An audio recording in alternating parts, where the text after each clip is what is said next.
This video explains the experiments I conducted with my knee joint health and bone health in general that enabled me to start jogging 3/4 of a mile once again. Hello friends, this is Unmasked Truth with Harmanjeet Saini, where I provide a unique analysis of world events based on the unmasked truth that after surrender, Germany continued World War II clandestinely and became a killing machine. I also provide true news that you will find nowhere else. I have reached a milestone, sort of, which I would like to share that some, particularly the elderly, may benefit from. None of what I'm going to say is an exaggeration. I'll relate my experiments on knee and general bone health as a journey. On reaching age 65, I signed up for Medicare, that is, medical coverage for the elderly and disabled in the United States. At age 66, I started collecting Social Security benefits. Those are retirement benefits from the United States government. Around 67, I felt myself slowing down bodily and declared myself elderly, a real senior citizen, and decided to slow down by exercising less. By this time, I had already given up jogging as my knees would not allow it. But I had kept up with push ups to keep my upper body in good shape.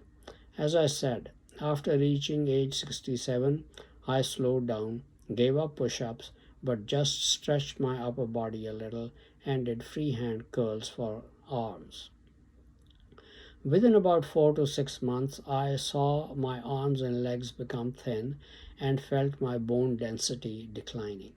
Also, my digestion was deteriorating. I immediately wanted to know how to increase my bone density. I had been taking and still continue to take calcium, multivitamin, and joint supplements. I felt that enabled me to at least walk comfortably. Then I stumbled onto the understanding that the only way to build bone density is to put load on the bones by exercise or with work. So I started push ups again in a hurry and bought 5 pound dumbbells. I started slowly with 25 push ups and continued increasing the count. Now I do about 70 to 75 push ups 3 times a week. Because all whole wheat products I had access to in the United States, that is, whole wheat bread or cracked or bulgur wheat, etc., were adulterated with glue like substances that were very punishing for my digestive system. I literally had to give up all whole grain products because of the same reason, and the only grain I could eat was Quaker Oats Quick Oats, which also have some glue in them. I started experiencing difficulty even in taking my daily walks for about a mile and a half as a result of not being able to eat whole grains, particularly whole wheat. About 2 years ago in October, I went to our annual church festival for 9 days. From my hotel room to the conference center was a less than half a mile. I discovered that I could no longer walk that distance on asphalt or concrete with my leather dress shoes because bones in my knee joints were grinding badly. I had to take the trolley. I then immediately decided to try out whole wheat bread. I bought whole wheat bread, which I found not to be adulterated with glue at that particular time. This is what I mean by saying I am not exaggerating. Within 3 days, I was able to walk the half mile on concrete or asphalt. That's how I discovered that literally whole wheat bread or whole wheat products are the best food you can have for your knee joints. No other whole grain even comes close. I eat other whole grains such as oats and rice, but they don't even come close to whole wheat for knee joint health. At one point, because of misinformation, I was also led to reducing my joint supplement intake, meaning taking less of them but not eliminating them. Again, I experienced that it affected my joint health, so I got back to my old doses of joint supplements. Here then are my results of the results of my experiments with supplements. I take calcium supplements, 2 tablets daily with vitamin D3 and minerals. Those are the ones that you can find in Pfizer's Caltrate brand. I also take an additional 5,000 international units of vitamin D3.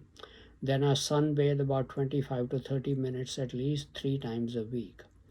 I take 200 milligram hyaluronic acid capsules, then joint supplement in the form of glucosamine and MSM. Generally, chondroitin is added to the supplement, but it is sourced from shellfish, which I do not touch for religious reasons. But one time, inadvertently, I took a few capsules with all three, that is, glucosamine, MSM, and chondroitin, not realizing the chondroitin was sourced from shellfish. It was very effective for joint health.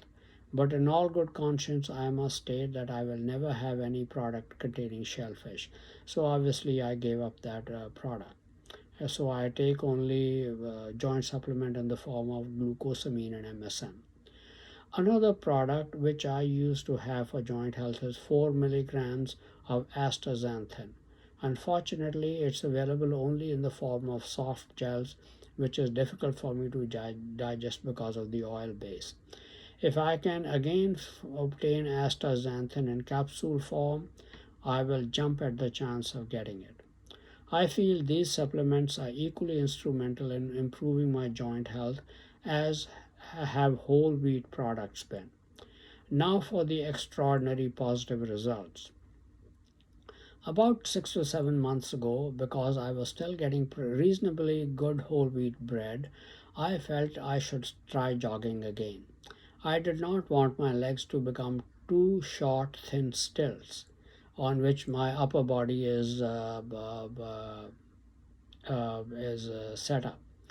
I studied in a boarding high school where sports were compulsory, so I am used to exercise and enjoy it because the end result and how the body feels is very good for me. It also makes me look good physically. Then, about 6 months ago, I started jogging again. I began with about 220 yards. When I increased it to about 550 yards, my left leg started swelling, so I had to give up jogging. I thought I had to give it up for good.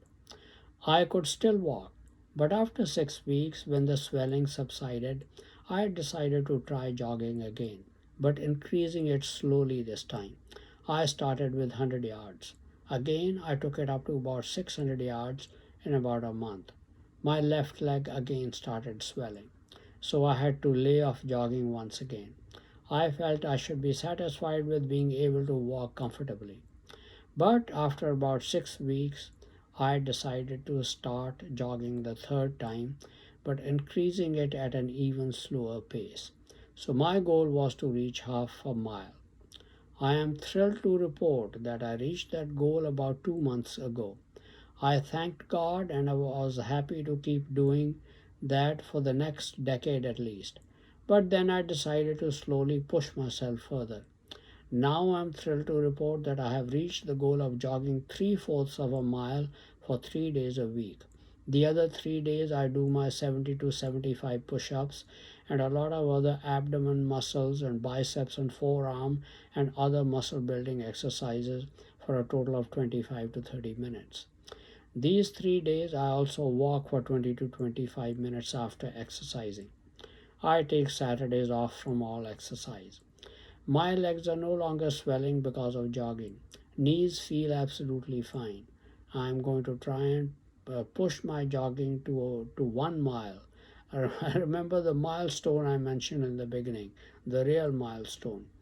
If I can maintain that till 80 years of age, I'm nearly 71 now, along with at least 60 push ups, I will be a super happy camper and thankful to God Almighty. Another question: does massaging legs with oil help strengthen knee joints? I do massage my body with oil on the 3 to 4 days I sunbathe for 25 to 30 minutes. I feel it does not per se help knee joints, but in my case, since I do not easily digest fats and oil, massaging with oil keeps the skin lubricated so that the natural oil intake in whole grains, etc., then is used by the body to build up body cells and keep the body supple. That would also help direct the nutrition towards maintaining knee joints. In that limited sense, I feel massaging with oil benefits the knees and other joints in the body a little bit. I hope someone will be able to benefit from these experiments and experiences with joint health. Thank you very much for watching this video. Please continue to watch my videos and read my articles on important world events, World War III watch, politics, international business, advice on health and medical problems, and much more for in-depth and insightful analysis. Please also subscribe to my YouTube and Facebook channels, Unmasked Truth with Harmanjeet Saini, to view and get information on the latest videos. Some people do not have the time to go through the full length of videos. They find it more convenient to read the text of the video. Unfortunately, YouTube does not provide the facility to make the text of my videos available on YouTube. But fortunately, Facebook does provide that facility. So I make the text of my videos available on my Facebook channel, which you can easily copy.